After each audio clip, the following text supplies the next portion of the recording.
Hello everyone, welcome to the Java tutorial series. In this video, we will learn one of the most important concepts in Java exception handling, that is try-catch block. So by the end of this video, you will understand what try-catch block are and why we use them and how program execution works with exceptions and some best practices. So let's get started. So what is try block? Okay, so before moving into try block, so try catch block contains code that may throw an exception. Okay, so let's say we have try and catch block. Okay, now we have some lines of code inside try block. Okay, so try block contains code that may throw an exception. So inside try block, we have, let's say, 3 lines of code. So in these 3 lines of code, any line can throw an exception. Okay, any exception can be thrown from the try block. Java monitors this try block for exceptions. Okay, Java will monitor this try block if any exception is being thrown. Okay, and it must be followed by at least one catch or finally block. So this is like rule. Okay, if we are writing try block, then we must include either one catch or it can be finally block. Okay, what is catch block, what is finally block, we will see. But as part of rule, if we are including try block, then we must include it can be either catch or it can be finally block.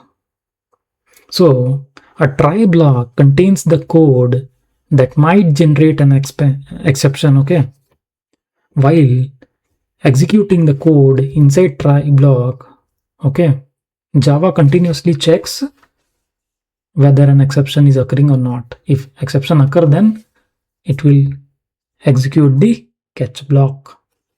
Okay, let's see what is a catch block.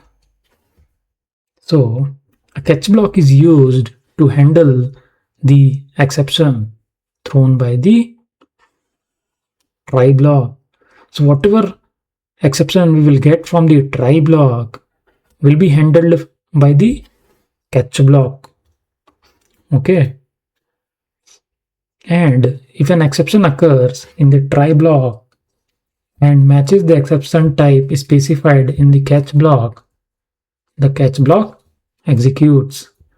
So I will give you one example. Let's say we have try block. Okay, and inside we have some lines of code and we have catch block. Okay, and we already know exception hierarchy, right? Exception hierarchy means we will be having who is the parent in hierarchy, throwable class. Then there is error and there is exception class. In exception we have unchecked exception and checked exception. So this is what exception hierarchy. So throwable is the parent, error and the exception is the child of throwable class. Unchecked and checked exception. Unchecked means runtime exception. So all classes those are inherited from runtime exception class will be called as unchecked exception, and those classes who are not inherited from the runtime exception class will be checked exception, and the parent class is exception class. So this is what exception hierarchy. So why I just explained the exception hierarchy?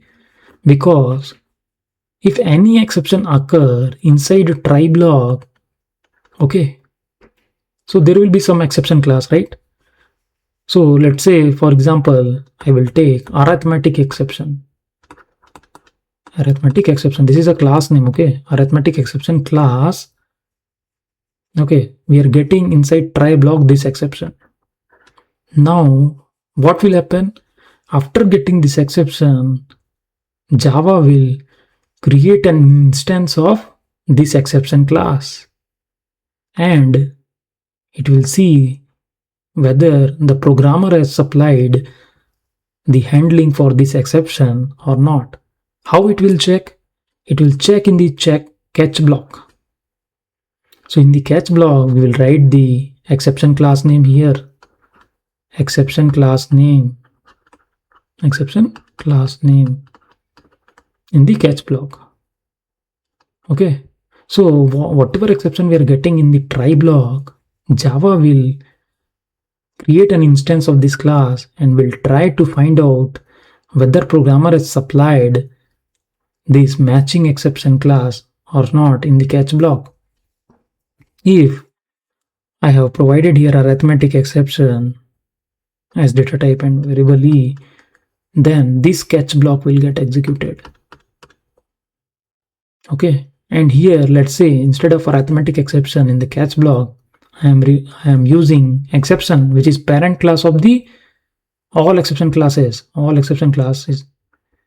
Okay, exception class is the parent class of all exception classes, whether it is checked or unchecked. So in the catch block, if I am writing exception here, that means whatever exception we are getting here, this catch has the capability to handle those exceptions. Okay, so after getting an exception from the try block, Java will find the matching catch block. We can have multiple catch block, but Java will find the matching exception catch block and it will execute that particular catch block. Okay, we will understand multiple catch later, but for now, just remember Java will try to find the matching exception. Okay, matching exception. If we are getting arithmetic exception, it will try to find out in the catch block arithmetic exception. If we are getting file not found exception, it will try to find out in the catch block whether file not found exception is there or not. And suppose in the catch block we are using parent class, that means whatever exception in the try block can be handled in that particular catch block. Okay. Multi-catch block I will explain you later. But for now, understand the second point. Executes only if a matching exception occurs. What we are reading about catch block. So that particular catch block will execute only if matching exception occurs. So suppose, let's say we have defined catch with arithmetic exception. So this catch block will execute only when if we are getting arithmetic exception. So matching exception, okay. And if you are providing catch block, so it will prevent abnormal program termination. Okay, there will be execution flow. What will be the execution flow? Whatever exception we are getting in try block, it will find the matching catch block and it will execute the code. And after executing the code in the catch block, the remaining lines of the code outside the try and catch block will be executed normally. So this is the advantage of using catch block or handling exception. And if we don't handle the exception, the program will terminate in the line of this exception itself. So this is the difference of exception handling using try catch block. Okay. So this is the basic syntax will be try block and the catch block. Okay, so whatever risky code or the code we have written in which we can think we can get some exception, we will be writing inside try block, and the code that handles the exception goes inside catch block. So after getting an exception, what to do? Those lines of statement will be present inside catch block. Okay, let us go to IntelliJ and see some examples for better clarity. So what we are reading try catch block. Okay, try catch block. So let's say int result equals to 23 divided by 0.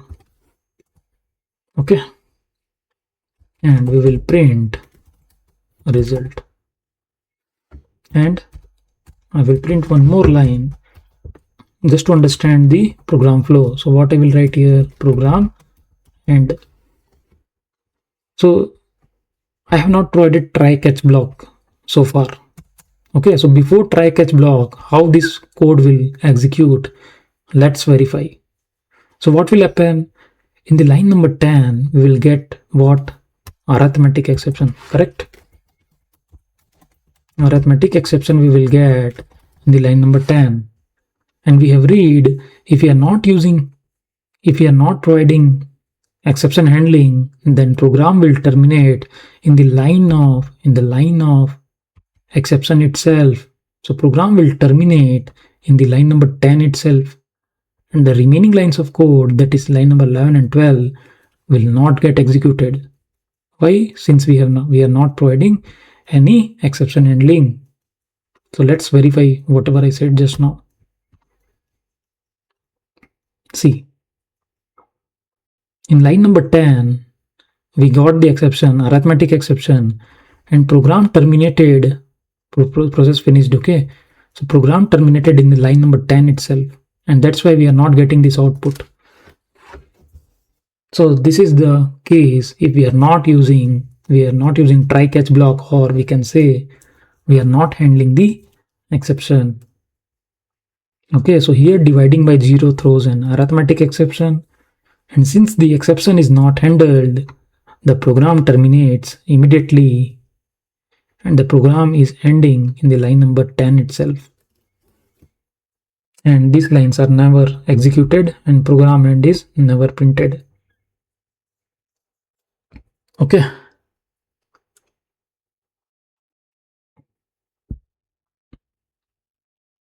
So, since after getting an exception, remaining lines of code are not getting executed, but we want, even if we are getting exception, that should be handled and remaining lines of code should get executed. This is our requirement, okay? So how we will do that thing? So we will use try catch block. So inside try block, what we will write? Our normal code in which we can get the exception. And inside catch block, what we will write? We will write the exception. If that particular exception is coming, then that catch block will handle that exception. So let's say arithmetic exception E. So this catch block will handle only arithmetic exception. So if arithmetic exception occurs, this catch block will execute. So after getting an arithmetic exception, I will print cannot divide by 0. Okay, just for an example I'm taking. And this is program, and this is out of catch block. Okay, so this is try catch block, and this is the remaining lines of code after try catch block. So just to see an execution flow, I'm writing this line. Okay, so we have read whatever exception we are getting inside the try block, that particular exception Java will try to find out in the catch block. Since we have handled this exception, arithmetic exception, so catch block will get executed and that exception will be handled and remaining lines of code will get executed. Okay, so what will happen? In line number 11 will get an exception. After getting an exception in line number 11, it will not execute line number 12, okay? From line number 11 itself, it will go to line number 13 and it will check whether the arithmetic exception catch block is provided or not. Okay, yes, it is provided. Then this particular catch block will get executed. And after execution of this catch block, the remaining lines of code will be executed. So what will be the output? After getting an exception, it will print cannot divide by 0, and after that it will print program end. Let's verify. See, cannot divide by 0 after getting an exception and program end. Okay, so this is the execution flow. If you want, I can debug and show you. Okay, so let's let me debug. Okay, don't worry about debugging. I will tell you how to debug and those things. Just focus on the execution flow, how it is flowing. Okay. So focus on this blue line. Okay. So current execution flow is at line number 11. Okay. Just focus on blue line. Now where it will go? Ideally, if we are not getting an exception, it should go at line number 12. But since we are getting an exception, it should go to the matching catch block and it should execute this line number 14. So just check the next execution flow. See, it went to catch block and it is checking whether this catch block handles arithmetic exception or not. So since we have provided arithmetic exception in this catch block, this will be get executed. So it will go to line number 14. See, and now if I show you the console, nothing is printed. Now line number 14 will get executed. See, and it printed cannot divide by 0. See, so line number 14 executed. Now it went to line number 17. So we will execute line number 17. See, it printed program end, and see, that's how it will work. Okay, so this was the execution flow. So we need to understand the execution flow, how and all, from try to catch and from try to catch and after catch, the remaining lines of code are getting executed. Okay, so this time the exception is handled inside the catch block. Okay, so instead of terminating, the program continues executing and prints program end. Okay, so let's see the program execution flow, how it is flowing. So first step is it is entering into the try block. Then what will happen? It will execute statements one by one inside try block. Okay, so inside try block, it is executing statements one by one. If no exception occur in any of the line inside try block, it will skip the catch block. Why we are skipping the catch block? So catch block is meant for exception, is built for exception. If we are having any exception, we are getting any exception in the try block, then only the role of catch block comes. If we are not getting any exception, try block will completely execute and it will move on to remaining lines of code. It will not go to the catch block. It will go to the remaining lines of code directly. And let's say if any exception occur in the try block, then from that particular line, it will go directly to the catch block. And the remaining statements in the try block are skipped. Just now I shown you in the IntelliJ. If we have 3 lines of code inside try block, and if we are getting the exception on the first line, then second and third line of the try block will not be executed. That means these 2 lines will get skipped. Okay, so the line in which we get exception, from that line it will directly go to the matching catch block. Okay, so whatever lines of code in the try block after that exception statement will be skipped. That's what it is written. Remaining statements in the try block are skipped and it will go to the matching catch block and it will execute.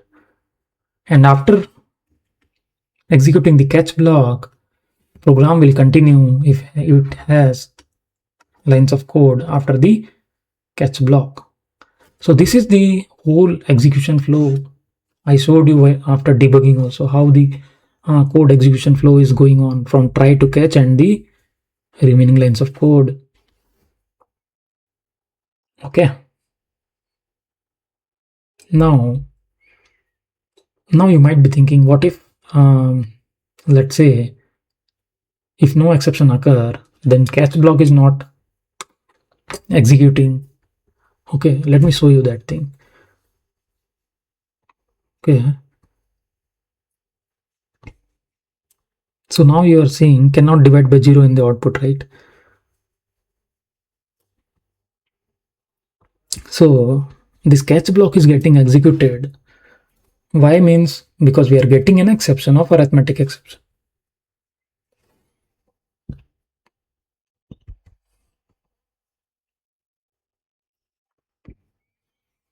So let's say if we don't get any exception inside try block, then the catch block will be skipped. Let's verify it. So I will write 23 divided by 1. Okay, very simple. So we will not get any exception. So since we are not getting any exception in the try block, catch block will get skipped and then remaining lines of code will execute. So what will be the output? It will print 23 in the result, and after that program end. Let's verify. See, 23 and program end. It does not executing the catch block. Why? Because we are not getting any exception. Okay, I will show you the execution flow. Focus on blue line, okay, how it is moving. From line number 11 to it will go to line number 12, and I will show you console also. See, console, nothing is there. Now after executing line number 12, it will print 23, and focus after line number 12 where it is going. See, it is directly going to the end of catch block. It is not executing catch block because we are not getting any exception. And after that it will print the remaining lines of code. Okay, that is program end. So here remaining lines of code I am saying. So here I am showing in example only one line. In the real application, when we will build some project, there can be thousand lines of code. Okay, so think that way.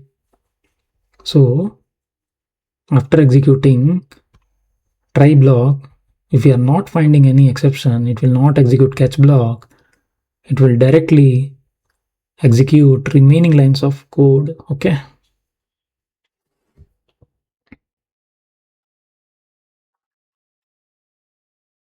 So if you want, you are thinking like, okay, what is the use of this E? Why we are using this? So in the catch block, we are providing this class name arithmetic exception. Okay. So let's say if we are getting any error, okay, arithmetic exception. Okay. So in the line number 11, we are getting arithmetic exception. So we will be having those details, which exception class, why we are getting that exception. So those details will be present in this variable E. So instead of writing our own hard-coded value, we can directly write E dot, let's say, get message. We have different methods we can directly invoke. Okay. So E dot get message means it will print the error details. Okay. Let's verify it. See, from line number 11, it is going to line number 13 and finding the matching arithmetic exception, and it is executing line number 14, and here we are printing get message. So get message divide by 0. So it is printing the reason of getting arithmetic exception. So we can use this variable for printing exception details. Okay. So the exception object provides useful information about the exception. So using method like get message, we can display the reason of exception, why we are getting the exception. Okay. We have another methods also, we'll see. Okay. So what are the best practices we should follow? Okay, so write only risky code inside the try block. Why we are saying risky code? We are saying risky code because we can get exception inside the code which is present in the try block, and catch specific exceptions instead of generic ones. That means we will be having catch block. So instead of providing the parent class that is exception, So then this will handle all exception. So instead of doing this, we can provide specific exception, let's say arithmetic exception. So this catch block will handle only arithmetic exception. That's what it is saying. Instead of providing generic ones, provide the specific exception catch block. Okay. Avoid empty catch block. That means, okay, we have provided catch block. After getting an arithmetic exception, this catch block will execute, but we are not provided anything. So best practice is we can print e.get message so that we can print any exception details. So this will tell, okay, for this reason this exception are occurring.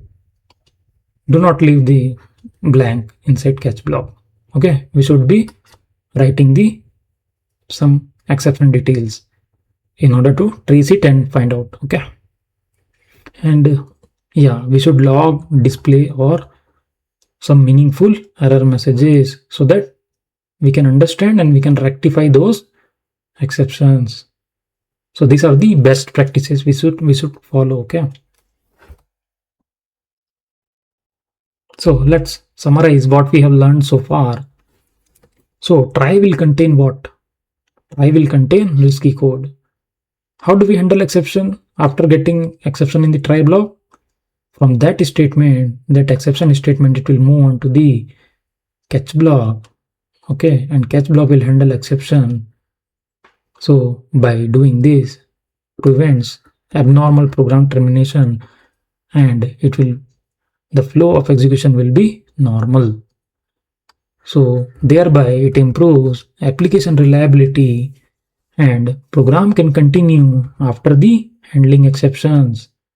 It will not terminate immediately. So program flow will keep on executing.